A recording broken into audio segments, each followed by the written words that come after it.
In today's tutorial, I'm going to show you guys how to resolve if you're getting a Windows activation error saying your Windows license will expire soon. So this should hopefully be a pretty straightforward tutorial, and without further ado, let's jump right into it.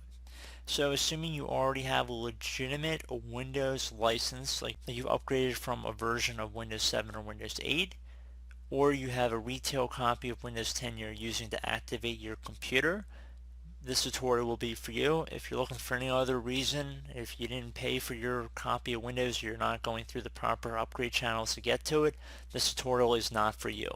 So just going to put that right out there, right off the bat. So with that out of the way, we're going to jump into it.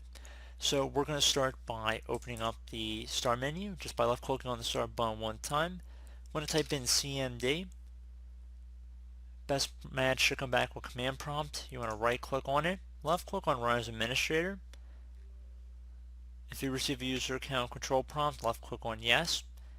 I have a command in the description of the video. I want you guys to copy it, and then go up to the top bar of this command prompt, right click on it one time, left click on Edit, and then left click on Paste.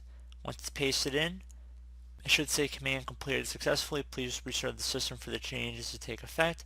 Left click on OK. Would suggest you guys restart your computer at this time, and should be pretty much just like that. Not too much to go from with there. So again, would suggest you guys restart the computer. If you're still having problems, you can always go into the Start menu, type in Activation, and then System Settings. So just select on that. Pretty easy too.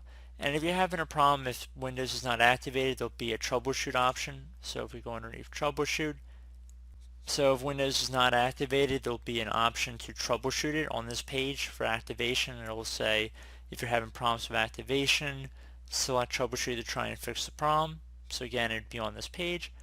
So pretty straightforward.